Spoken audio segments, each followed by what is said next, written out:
Jimmy! Halika rito!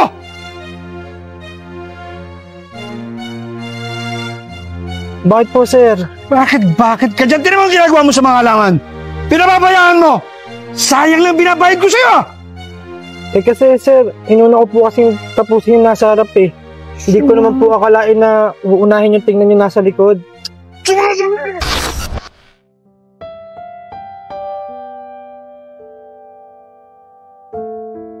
Oh, ayusin niyo yung paglilinis dito sa kwarto ni Don Facundo, ha? Alam niyo naman na napakahigpit nun pagdating sa mga alikabok. At ikaw, Jimmy, ayusin mo yung ating garden doon, ha? Kaya, Mira, una na po muna ako sa labas kasi magpipain pa po ako ng halaman niya. Alam niyo naman po yan sila. Ayaw na namin nakakonsinto yung dahon at mga tuyong sanga. Kaya, Siya, sige. Punta ka na doon. sige.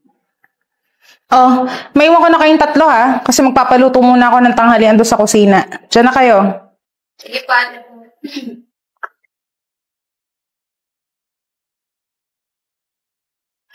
Kapagod. Uy, napakasungit talaga ni Ate Mira, no? Laging nakabusangot. Naku, sinabi niyo pa. Ay, alam niyo ba, nung mag-a-apply ako dito, alam niyo ba kung nakakagad sa akin? Sobrang sungit. Butil ng bigas, ilan daw sa 1 kilo? Uy, grabe naman yun. Hindi nga. Hindi, joke lang. Hindi ko yun talaga. Yung dalawa, tumigil na nga kayo. Dahil yun na lang yung trabaho kasi baka mapagalitan pa.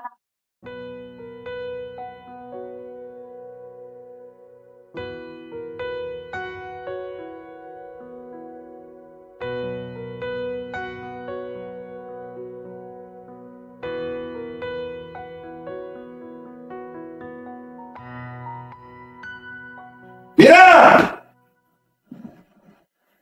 Mira! Don, andito na po pala kayo. Sir Joel, welcome back po. Bayaran kita ng maayos.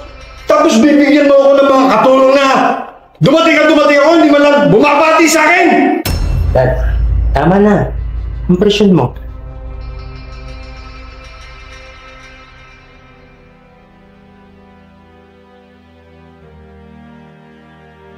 Mira, pasensya ka na. Okay lang po, sir. Pasensya na rin kayo lahat. Pasensya na rin po, sir. Huwag po kayo mag-alala. Sasabihan ko na lang po itong mga kasama ko na bumati po sa susunod.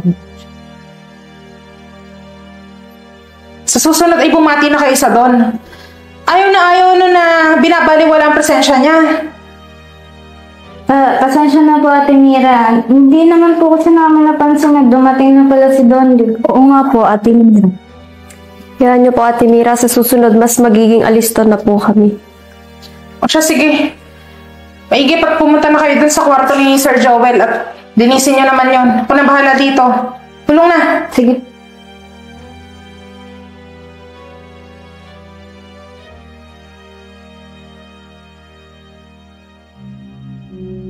Jimmy! Halika rito!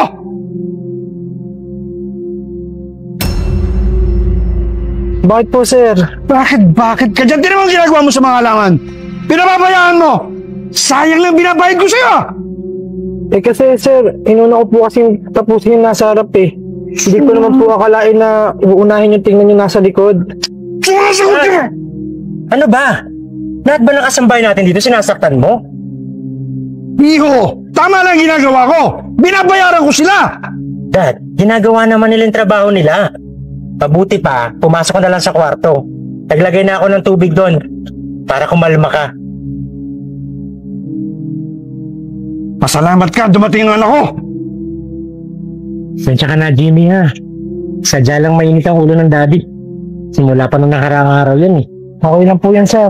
O siya, maiwan na kita, ha?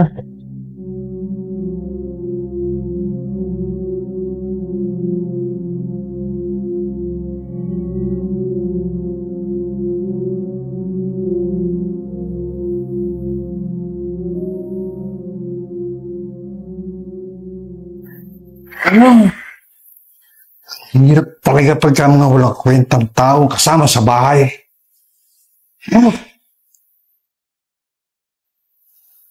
Sa mga yung pinapalitan eh.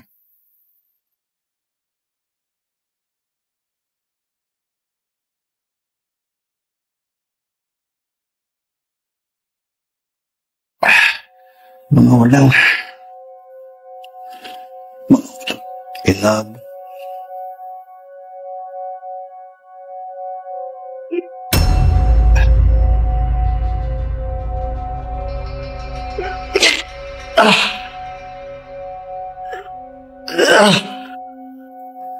Dad!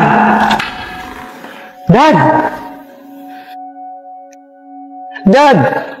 Dad! Gumising ka, please! Dad! Dad! Mira! Mira! Tumawag ka ng ambulansya! Sir Joel, ano nangyayari? Sandali, tatawag ako ng ambulansya. Kayo, ginagawa niyo dyan? Bumalik kayo sa trabaho!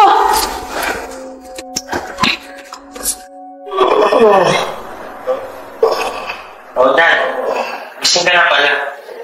Bakit naman kasi hindi mo may maraming attacks sa ano? Di ba hindi ngayon pwede ipagsakay sa medications mo? Oo nga naman po, sir. Yan tuloy. Mahihirapan kayo makarecover. Kaya ano, babe? At kukuha na lang tayo ng mag-aalaga sa kanya. Total naman, hindi na makakapag-regalate dahil sa kanya kalagayan ngayon.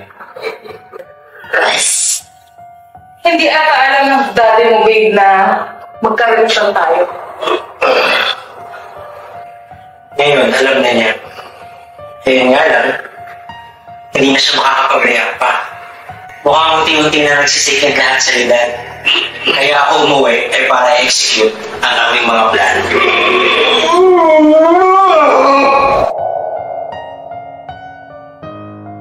Dad!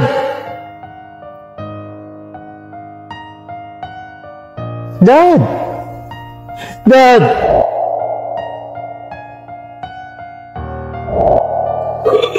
Hindi mo ba sapat lahat ng yan sa mga ginawa mo sa mga kasambahay mo? Akala mo ba? Hindi ko alam ginagawa mo pang-aabuso kay Shai? Ano mo ibubugbog mo kay Jenny?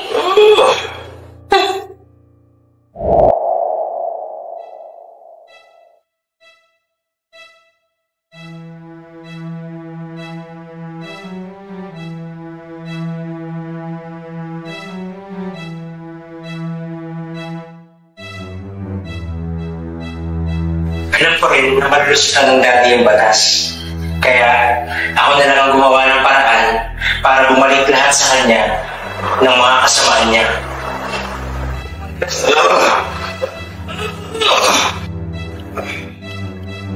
Bigyan ka man ng pagkakataon sa sitay. Siguraduhin mong magpakabuti ka sa kapwa mo. Oo, ay mayaman ka, may pera! Pero tao pa rin kami!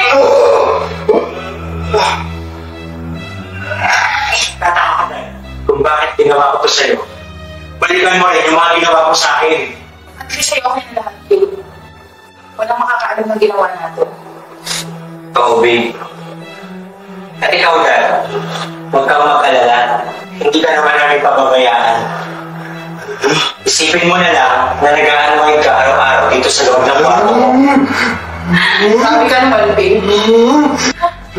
Parang na natin kung dating mo.